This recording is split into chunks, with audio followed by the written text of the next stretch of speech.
DJ অরুণ album করছে, কোথায় যাচ্ছে দিনকাল? ডিজে অরুণ অ্যালবাম করছে, কোথায় যাচ্ছে দিনকাল? দুষ্টু আবার স্বামীর মাথায় ঢালছে নাকি জল?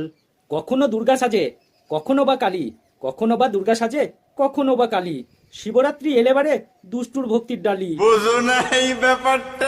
এতদিন তোমরা শুনেছো মেয়েরা শিবের মাথায় জল ঢালে, কিন্তু এখন শিবরাত্রিতে তো সবাই শিবের মাথায় জল ঢালে, আমি না হয় আমার পার্বতীর মাথায় জল ঢাললাম। জীবন্ত পার্বতী এই প্রথম দেখলাম। আসো বহুরূপী পার্বতীর আসল রূপটা দেখায়। সারা বছর কোমর দুলিয়ে নেচে আজকে পার্বতী সাজছে। আসলে এটা হলো ভেগ করে ভিক্ষার নতুন পদ্ধতি। এখানেই থেমে নেই দুষ্টু। অধিকাংশ দেবী মাঝে মধ্যেই দুষ্টুর মাথায় ভর করে। দুর্গা পুজো এলে দুর্গা হয়ে যায়, কখনো আবার কালী পুজো এলে কালী হয়ে যায়। এখন শিব পুজো চলছে, তাই দুষ্টু হয়েছে পার্বতী। ও আই সি। তোমরা বিনিময় প্রথার কথা শুনেছো, এবার দেখাবো ভক্তির বিনিময় প্রথা। স্বামী বউয়ের মাথায় আর বউ স্বামীর মাথায়, মানে জল ঢালছে। এই না হলে ভক্তি? এই তো কাটিং টু ফিটিং এর মতন কথা। শুনেছি নাকি বরের পা ধোয়া জল খেলে নাকি তার সাথে 7 জন্ম থাকা যায়, এটা কি সত্যি? না, এটা পুরোপুরি মিথ্যে। কারণ আমার দাদু তো 10 বছর আগে মারা গেছে, আর এখনো আমার ঠাকুমা বেঁচে আছে। তাহলে স্বামী স্ত্রীর সম্পর্ক কি করে 7 জন্মের হয়? মানে দাদুর তো আবার জন্ম হয়ে গেল। আচ্ছা ঠিক আছে, বেশি এক্সাইটেড হওয়ার দরকার নেই। 7 জন্ম থাকা যায় কিনা জানি না, তবে এই পা ধোয়া নোংরা জলটা তোমার পেটে যাচ্ছে এটুকু বলতে পারি। তাড়াতাড়ি গিয়ে হাসপাতালেতে একটা বেড বুক করে নাও। আর মরণ যদি আসে ও প্রিয়তমা, ভুলে যেতে পারবো না, করিও ক্ষমা। এটা কোনো কথা? রথ ভাবে আমি দেব, পথ ভাবে আমি, মূর্তি ভাবে আমি দেব, হাসে অন্তর্যামী। ও কি শিব ভক্তি! এটাই তো আসল পার্বতী। এটা হচ্ছে এদের রিয়েল লাইফ। আর রিয়েল লাইফ চলো দেখাই। জীবনে যাকে যত বেশি ভালোবাসবা সে এরকম করবে। এবার বুঝলে তো, যেটা ক্যামেরায় ফিনিশিং হয়ে আসে সেটা সবই টাকার খেলা। স্বপ্ন আর বাস্তব দুটো কিন্তু এক নয়।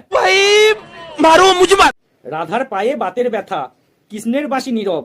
রাধার পায়ে বাতের ব্যথা, কৃষ্ণের বাঁশি নীরব। এসব দেখে হারিয়ে ফেলেছি আমার শৈশব। রাধা আসতে এত বিলম্ব করছে কেন? আমি এত বাঁশির সুর বাজাচ্ছি, রাধা আসতে এত বিলম্ব করছে। রাধা কি করে আসবে কাকা রাধা? কারণ প্রেমের রস তো শেষ, যেটা পড়ে আছে।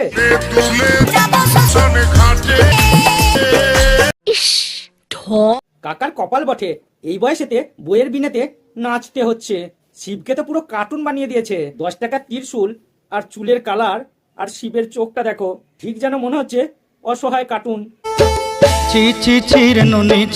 বাবা মহাদেব, তোমার প্রেমে পাগল যারা কমেন্টে লিখবে হর হর মহাদেব। এরকম শিব পেলে প্রেমে পাগল হওয়া তো দূরের কথা, প্রেমটাই পৃথিবী থেকে পুরো বিলুপ্ত হয়ে যাবে। আমি জীবন্ত একটা লাশ, এটাই নতুন ইতিহাস। দূষিত সমাজে মূল্যবোধের ক্যাকটাসগুলোকে নির্মূল করতে এসে গেছে বিষাক্ত অ্যাটম বোমা। আজকে ভিডিওটা এমন জায়গায় মারবো, না পারবে প্যান্ট পরতে, না পারবে লুঙ্গি পরতে। চলো জিয়ান্ত শিব পার্বতীদের নিয়ে খেলা হবে, খেলা হবে।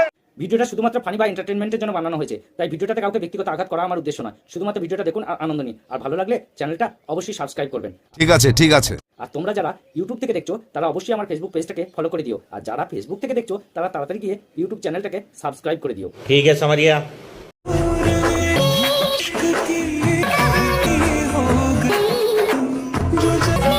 ভালোবাসা যখন বিপদ সীমা ক্রস করে যায় তখন প্রেমিকা ডিজিটাল শিবরাত্রি করে। দেখাই যাক প্রেমটা ওয়ারেন্টি না গ্যারেন্টি, সেটা সময় বলবে।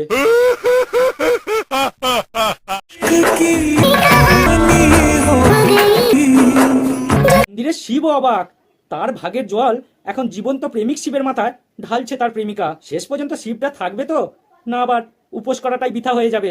নতুন কিছু বল। দেখো ভোলে বাবা, আমার বেশি কিছু চাওয়া পাওয়া নেই, শুধু আমার এইটুকুনি চাওয়া পাওয়া আছে, আমার বর যাতে 1 প্যাক মদ খেয়ে পড়ে থেকে আমাকে 2 প্যাক মদ বানিয়ে দেয়, ব্যাস। একই বলে মডার্ন পার্বতী। না হলে স্বামী স্ত্রী এক গ্লাসে বন্ধু হওয়ার জন্য ভগবানের কাছে প্রার্থনা জানায়, তা অবশ্য ভালো। কজনের ভাগ্যই বা এরকম পার্বতী জোটে।